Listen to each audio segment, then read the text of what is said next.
மன்ற அன்பர்களுக்கு வணக்கம். என்னுடைய பக்தி மன்ற சேனலை சப்ஸ்கிரைப் செய்து பாருங்கள். இன்றே மகாலிங்கபுரம் ஸ்ரீ ஐயப்பன் கோவில் வரலாறு பற்றி பார்ப்போம். மகாலிங்கபுரம் சென்னை நகரின் இதயத்தில் அமைந்துள்ள ஆன்மீக செல்வம். இங்கு அருள்வாளிக்கும் ஸ்ரீதர்ம சாஸ்தா ஐயப்பன் நம் மனசஞ்சலத்தை அமைதி செய்யும் சக்தியை கொண்ட திருவுருவமாக போற்றப்படுகிறார். இக்கோயில் உருவான கதை 1970களில் தொடங்குகிறது. அப்போது சென்னை பகுதியில் ஐயப்பன் அருளை நாடுவோருக்கு ஒரு தனியான கோவில் இல்லை. அதனால் சபரிமலைக்கு செல்லும் பக்தர்களின் எண்ணம் நம் நகரிலேயே சாஸ்தா அருளை தரும் ஒரு தலம் வேண்டும் என்பதாக இருந்தது. இதன் விளைவாக பக்தர்கள் இணைந்து மகாலிங்கபுரத்தில் ஒரு சிறிய ஸ்தலத்தை அமைத்து பின்னர் அதனை அழகான கருவறை, முன்மண்டபம், திருக்கோபுரம் கொண்ட பெருமையான கோவிலாக மாற்றினர். இங்கு பிரதான மூர்த்தி வீரம், தைரியம், தர்மம் ஆகியவற்றின் அடையாளமாக எண்ணெய் கலங்காத திரு சாஸ்தா. அவரது அழகில் அன்பை ஊற்றும் மாளிகை புரணி அம்மன் பக்தர்களின் வேண்டுதலை நிறைவேற்றுகிறார். மகாலிங்கபுரம் ஐயப்பன் கோவிலின் சிறப்பு: இங்கு நடைபெறும் மண்டல பூஜைகள், ஐயப்பன் மாலையிடும் விழாக்கள், லட்ச தீபாராதனை, மேலும் ஆண்டுதோறும் நடைபெறும் அறவை ஆட்டம் பக்தர்களை பரவசப்படுத்தும். சபரிமலைக்கு செல்லும் ஆயிரக்கணக்கான ஐயப்பன் அடியார்கள் இங்கு வந்து இரவு தீபம் ஏற்றி மனவேள்வியை செய்யும் பாரம்பரியம் தலைமுறைகளாக தொடர்கிறது.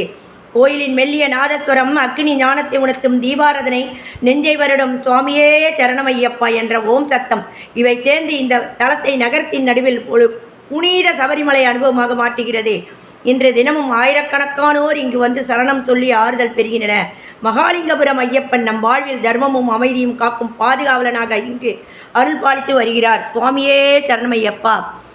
பண்புலி மேலேறி வரும் எங்கள் வீரமணி கண்டனிவா, உந்தன் வீர விளையாடல்களை காண வாணி தடை ஏதுமில்லை.